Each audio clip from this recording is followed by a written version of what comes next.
everyone, InfiniteCaz here, and welcome to another video. Today, I'll be answering all of your questions in celebration of hitting 1k. As you may know, when you hit 1,000 subs, you gain access to the community tab on YouTube, where I can now interact with you on the site itself. So to see if I have any important updates or polls, or even shoutouts, be sure to check in there. Furthermore, while I've mentioned it before, I want to thank you all so much for 1,000 subs.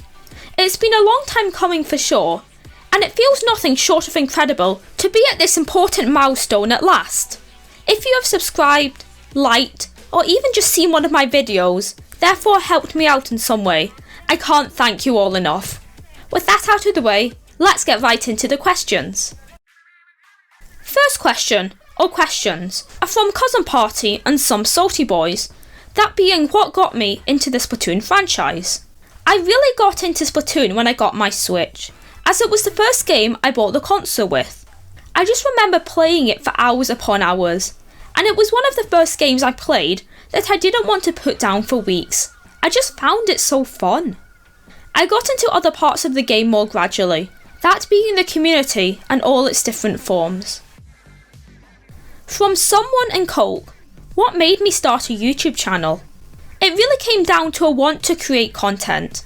I think everyone has thought about making YouTube videos at some point. But before Splatoon, I didn't have a passion that I felt inspired to make videos on. I initially used my channel to record scrims and some game highlights. But I soon realised that I wanted to make more informative content and have a positive influence over others in the community.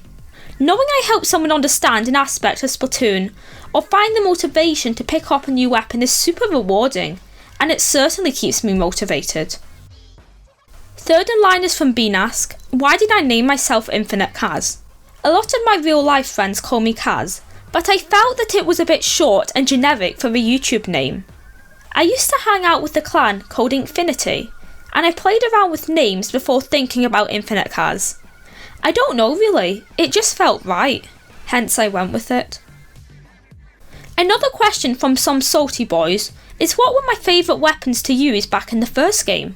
Well, I didn't play that much Splatoon 1, but the Elite 3k sculpt was very fun, as well as the Berry Splattershot Pro and the Vanilla Slosher. I never had a main in the OG game, but if 3 weapons were to come to mind, those would be the ones. This one again from Coke. What made you play Splatoon competitively? It really stemmed from my enjoyment of the game, and a want to improve at a rapid pace. I also really wanted to play in tournaments and make some incredible friends through the competitive scene.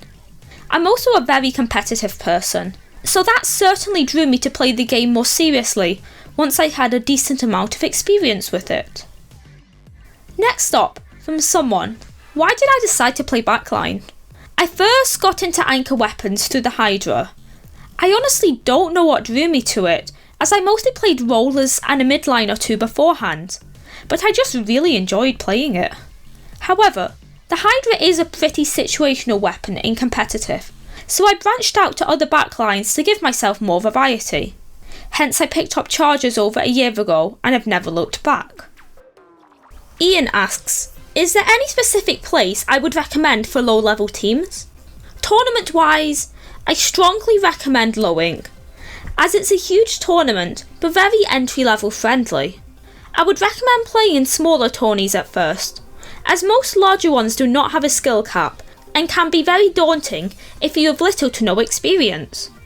I strongly recommend that you sign up to Looty. It's truly a tournament for everyone and can help you find new scrim partners and friends for a long period of time. If you have a new team, one of the most important things you can do is start up a server of your own, where you can build a community. Most big tournament servers, such as Looty and Inkling Performance Labs, have places to look for new people and find scrims with. I strongly recommend looking about and finding places of your own accord as well, as it depends on where you live and the community that encompasses that. From Galactic, what guides are you planning to make next because they're all great? Thank you. I certainly want to make one on the bamboo, as I've been playing a lot of it recently. And I also want to remake the one I did for the custom Hydra, as it was the first one I made and in dire need of a revision. I don't want to make a guide if I don't play or understand the weapon I'm talking about. And I really don't want to dish out bad advice to you lot. But if I can have a friend help me make one on a weapon they play, I'll be sure to do it as soon as I can. Not really a question, but Aegis says I should overfish sometime. I wish I could if I had more free time.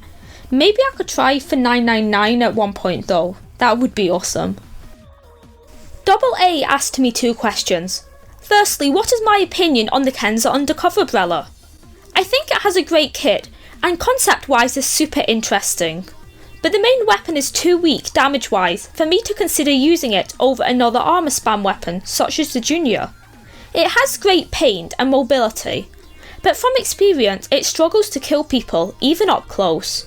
I certainly respect people who use it well, but I think it needs a firing speed or a damage buff for it to be effective and competitive.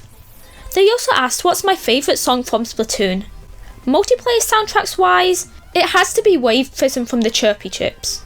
Nasty Majesty, up to Expansion's theme, is a high contender as well, although the whole soundtrack is incredible. Rex says, is there any map ideas or returning maps you want to see in Splatoon 3?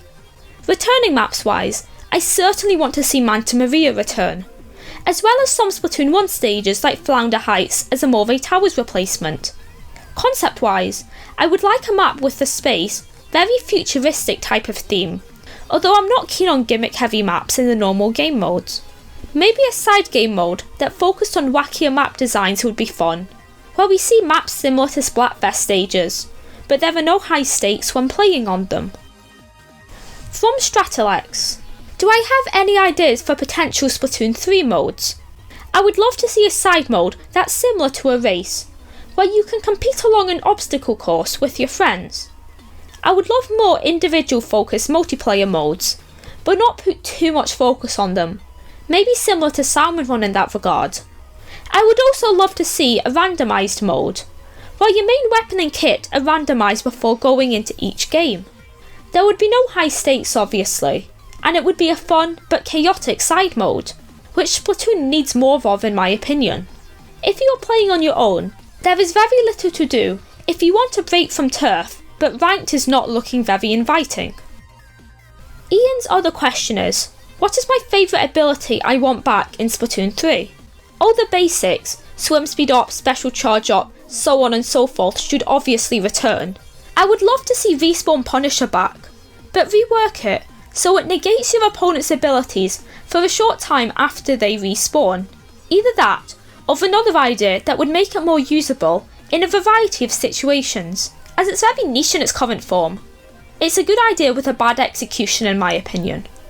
The same thing goes for abilities like Opening Gambit and Thermalink. Cool concepts on paper, but in dire need of change in Splatoon 3 for them to be usable. Next up, from their Penguin. If I could add another random weapon to Splatoon, what would it be? I would love to see variants of the Splat Bow, so a lighter, faster one, as well as a heavier but longer ranged one. I really hope the Splat Bow is a full-fledged class, with variety for people of all playstyles, and each main weapon has a selection of great kits to complement them. Toaster Makes Toast and Madison both asked me, if I had the ability to add another weapon class into Splatoon 3, what would it be?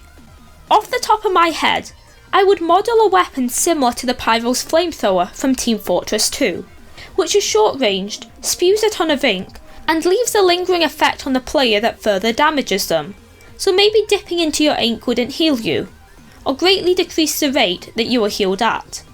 It would also be a fantastic painter, but need to be right up close to someone to get a splat, and I think a dedicated support weapon like this would be a fun addition.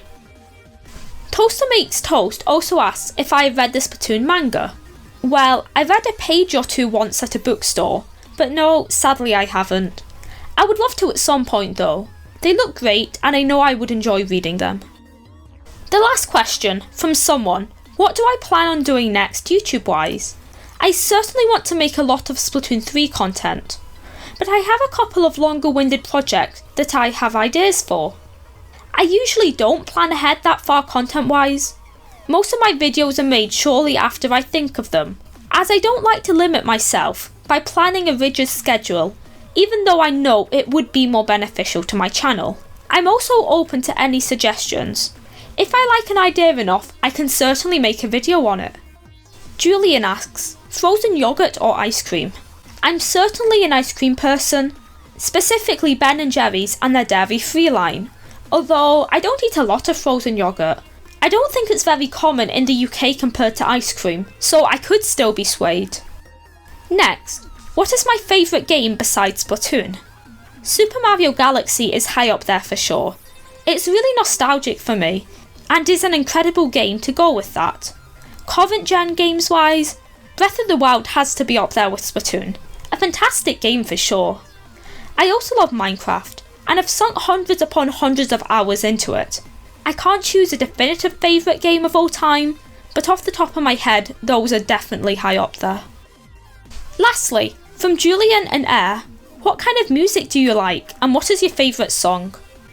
I'm really into older music, from about the 70s to the 90s, particularly rock and its many subgenres. Although I do like some more recent stuff, especially if it has a lot of similarities to older music in terms of instruments. I honestly could never pick a favourite song. There are too many good ones out there. But if I had to be generic, I would probably go with Stairway to Heaven. It's just a classic and I don't get tired listening to it. So that's all the questions, and thank you so much for watching.